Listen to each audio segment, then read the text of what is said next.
Arkadaşlar iyi günler.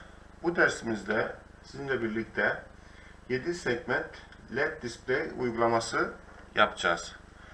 Ben kendi board'uma bir adet 7 segment ortak katot display yerleştirdim. Şöyle söyleyeyim, ortak katot ne demek? Yani şurada düşünün 7 tane LED var ve bunların ortak ucu katoda bağlı, yani eksiye bağlı katot ifadesini. Şöyle söyleyelim, şuradan da şekil olaraktan ifade edeyim size. Şuradan. 7 tane ledimiz var burada. Bu ledlerin sırayla A, B, C, D, E, F ve G ledleri var. Bunlar segment diye ifade ediliyor. Teknik olaraktan bahsedecek şeyleri bu kadar. Biz bunu ne yapalım? Bir adet 0.9 7 segment sayıcı gerçekleştirelim arkadaşlar. Önce ne yapalım? Bir sayıcı yapalım. Şuradan bir değişkenimizi alalım. Bir değişken atıyoruz bu iş için. İlk önce sürekli yaptığımız gibi. Ne diyelim buna?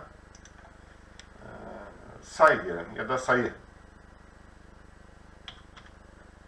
Sayı dedik. Ne yapacağız? Şimdi bir matematiksel işlem gerçekleştirip toplama işlemi yapacağız arkadaşlar. Yani her zaman yaptığımız gibi bir diyoruz buna. Çoğalt dedik. Ne yapacak? Kaç seferinde kendisiyle toplayacak. Yani bir artıracak. Bir şekilde bir devre yapacağız. Buna bir zaman verelim. Ne yapsın? 1 saniye aralıklarla sayma işlemini gerçekleştirsin arkadaşlar. Ne yaptık şimdi? Bu sayıcımız gerçekleşmiş oldu. Bunu farklı bir elemanla yapacağız bu sefer. Şuradan alt program ifadesi. Şöyle. Şimdi şuna bir isim verelim. Rakam olaraktan 1 diyelim arkadaşlar. 1 dedik.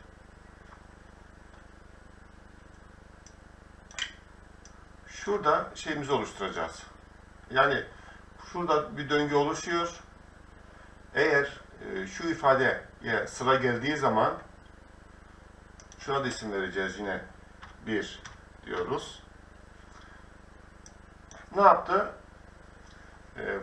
Sıra bunu okumaya geldiği zaman program direkt buraya dallanıyor, buraya yönleniyor. Bunun içindeki programı, o anki olayın şeyi neyse program okuyor ve tekrar şeye dönüyor. Bir sonraki eklenecek, şuraya ekleyeceğimiz bir sonraki şey neyse ifade ya da program oraya dönüyor. Biz ne yapacağız? Burada bir ledimizi yakacağız. Şöyle dijital çıkışlar alalım arkadaşlar.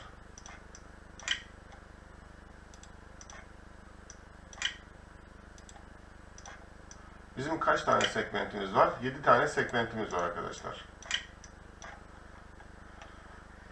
İlk rakamımız 1 olacak. Çünkü neden 1? Sayma işlemini yaptığı zaman ilk rakam geçmiş oluyor. Ne yapalım? Bir rakamı oluşturmak için burada ne gerekli bize? B ve C segmentinin yakınlanması gerekiyor. Şurası düşük, A segmentini kapattık. Şunlar yüksek, düşük, bu da düşük, bu da düşük. Şimdi pinleri şey yapalım. 3, 4, 5, 6, 7 ve 8 nolu pin. Ben bu iş için bunları şey yaptım,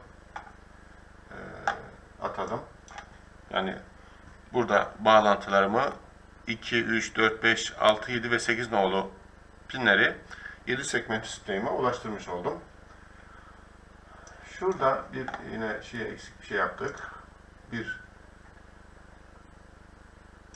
test elemanı yerleştirmemiz lazım. Neden test elemanı?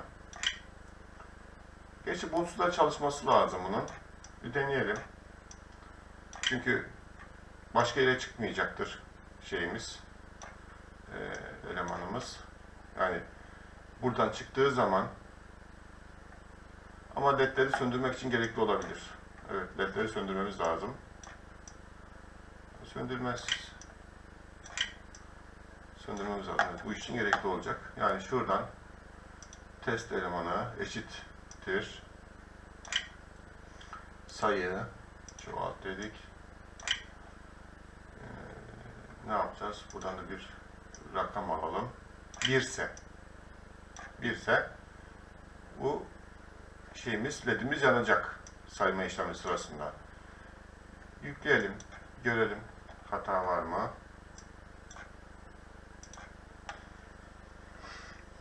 Evet arkadaşlar, gönderiyoruz. Evet, 1 rakamımız geldi. Bu şekilde diğer rakamları da oluşturacağız. Biraz uzun bir şey ama şunu olduğu gibi çoğaltalım. Şuraya alalım birimizi. Bunu ne yapalım? 2 dedik. Şunu 2 yapıyoruz. Şuraya yeniden bir 2 dedik. Ne yaptı? İkinci rakamımızı oluşturacağız buradan. 2 için ne gerekli? A, B, ondan sonra G, E ve D. A'yı yüksek, B'yi yüksek, C düşük, ondan sonra 2 elemanı C düşük, 4 numara elemanımız o da yüksek, D, E de karıştı arkadaşlar.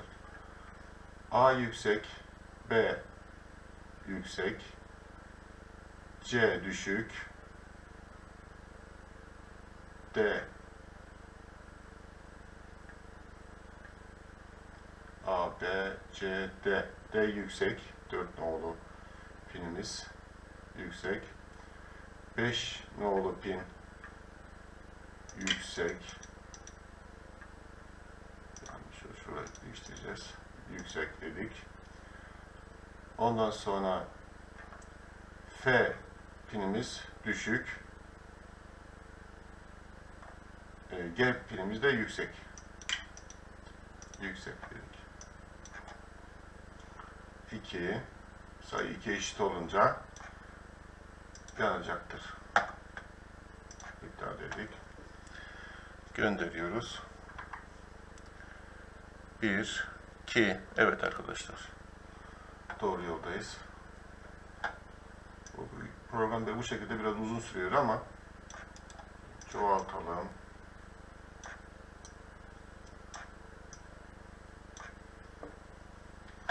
Üç elemanlı oluşturacağız arkadaşlar.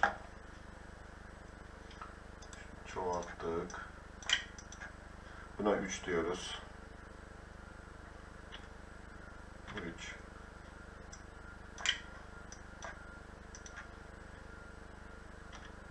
Türkçe karakter kullanmıyorum arkadaşlar. Buna dikkat edelim. Şurayı da 3 yapıyoruz. 3 oluşturmak için yüksek, yüksek, yüksek, yüksek, 2 tane düşük ve yüksek. 3 oluşturduk. Çoğalt dedim.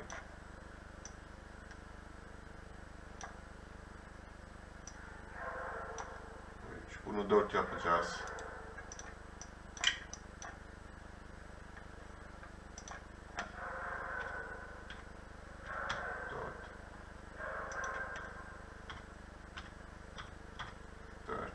Evet arkadaşlar, 4 içinde ne yapıyoruz?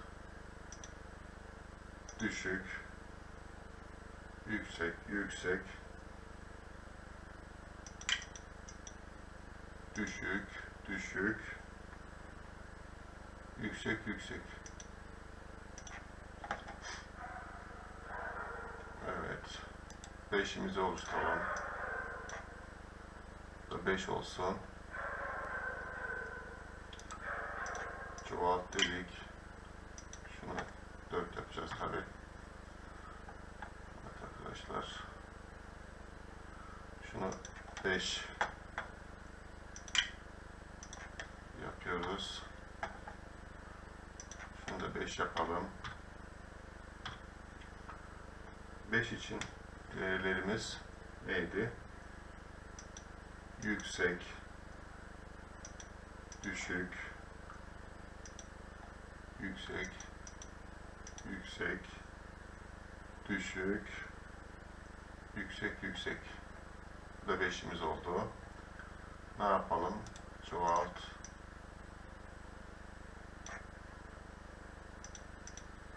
Bunu 5 yapacağız arkadaşlar. 5 dedik.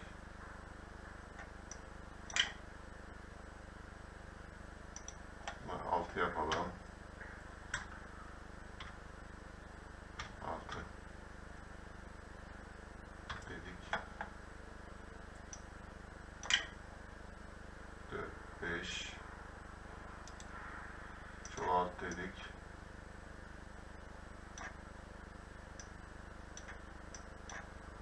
Bunu da 6 yapıyoruz. 5.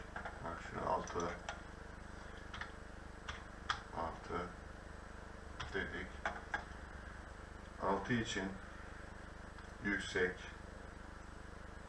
şu düşük, diğerleri yüksek olacak. Evet. 7'yi yapalım. Çoğalt dedik. 7. 7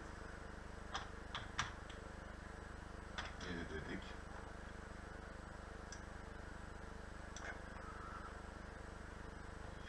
Oluşturalım. Çoğalt dedik yine.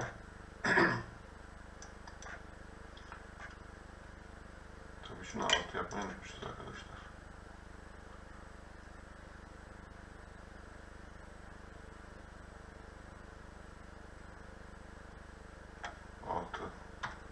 Yaptık. Bunu 7 yapacağız. Yazımızda 7 yapıyoruz. 7 dedik.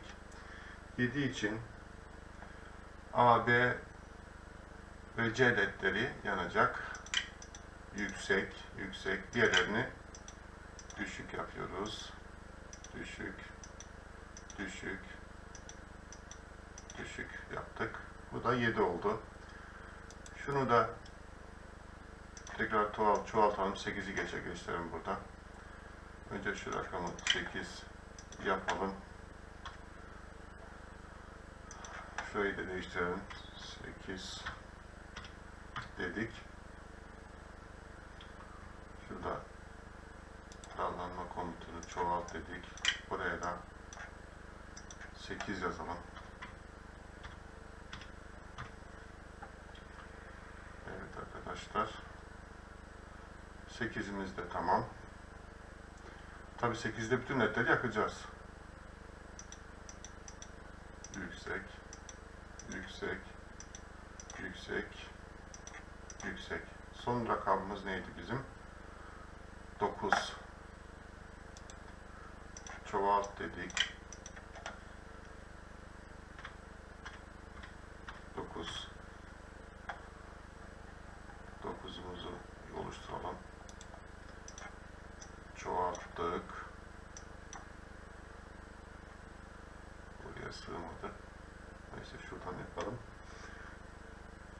9. 9'da sadece E yanmayacak arkadaşlar. Yüksek, A yüksek, B yüksek, C yüksek, D yüksek. Şunu düşük yapıyoruz. Diğerleri yüksek. Bu da 9 oluşturmak için gerekliydi. 9. Son olaraktan 0'ı oluşturalım arkadaşlar bir de. Çoğalt dedik. Evet, biraz bu çalışma biraz karışık oldu. 0'da da sadece en son G segmenti yok arkadaşlar, düşük. Şunu da yüksek yapalım. 7, 8, şunu 9 yapacağız. Şuradan şurayı da 0 yapalım. 0'da sadece segmentimiz düşüktü.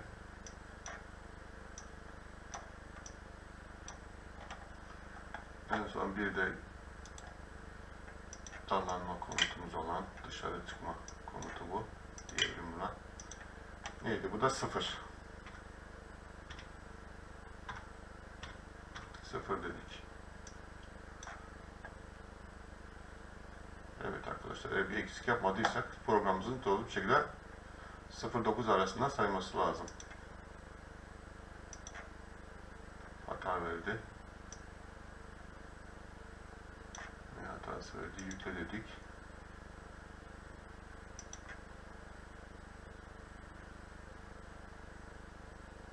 Şurada bir hatamız varmış. Yükle dedik.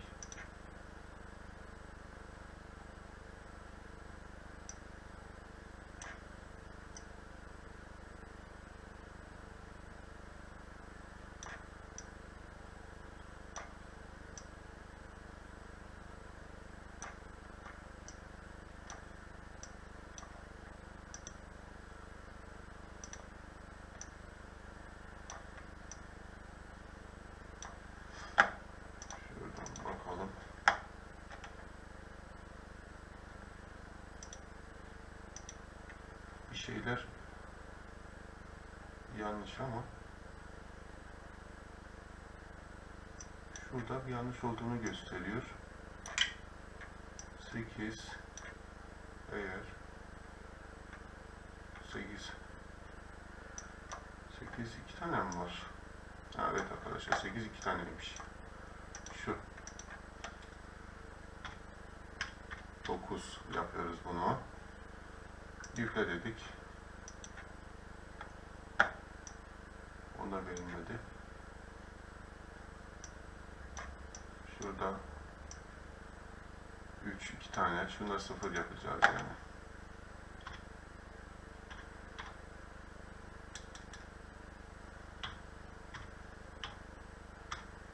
Dedik. Evet. Arduino'yu yükle dedik. Yükleme işlemini gerçekleştiriyor. Evet. 1, 2, 3, 5, 6, 7, 8, 9 dedi. Şimdi ne yapalım bunu? En son aşamada da sayma işlemini bitirsin bu. Sayma işlemini başlasın tekrar. Ne yapacağız o iş içinde? Şu değişkenimizi şuraya yapıştıralım tekrar. Aynı değişken. Farklı bir şey değil arkadaşlar. Çoğalt dedik. Böyle demeyelim. Şöyle yapalım. Şuradan bir test elemanı, karşılaştırma elemanı alalım. Olmadı. Şuradan bir test elemanına sokalım. Ondan sonra şey yapalım arkadaşlar.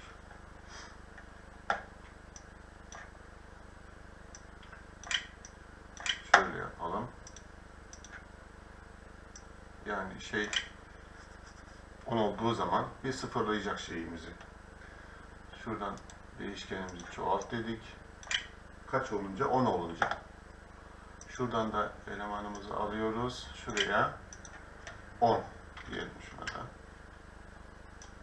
Yani her 10 olduğunda sıfırlayıp başa alacak bu program parçasıyla.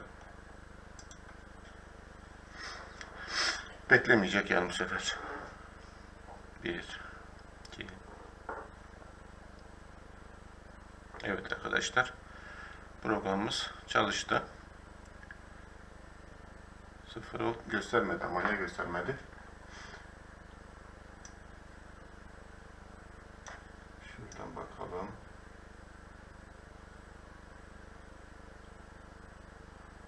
Sıfır. Sıfırda ne vardı? Sadece düşük şu.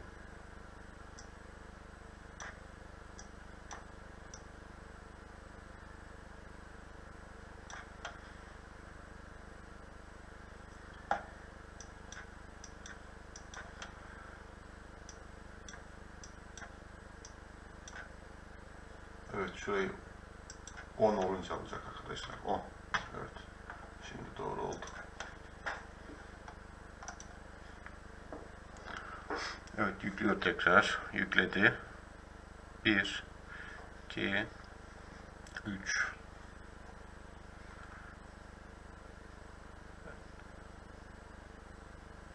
Evet, sıfırda bir şey eksiğim, yanlışımız var arkadaşlar.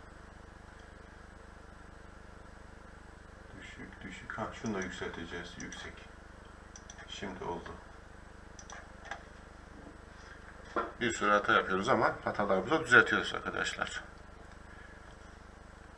Yükledik. 5, 6, 7, 8, 9, 0, 1. Evet arkadaşlar. Bu dersimiz de burada sona erdi. Haftaya bunun daha değişik bir uygulamasını gerçekleştireceğiz. 4 bitle yani 4'ten 7'ye, yani 4 çıkışla 7 segment kontrol edeceğiz. 2 tane 0.99 sayıcı yapılabilir bunda. Ya da yine 7 segment LED termometre yapabiliriz arkadaşlar. İkisinden birisini deneyebiliriz. Bugünkü dersimiz de burada sona erdi. Hoşça kalın, iyi günlerde kalın.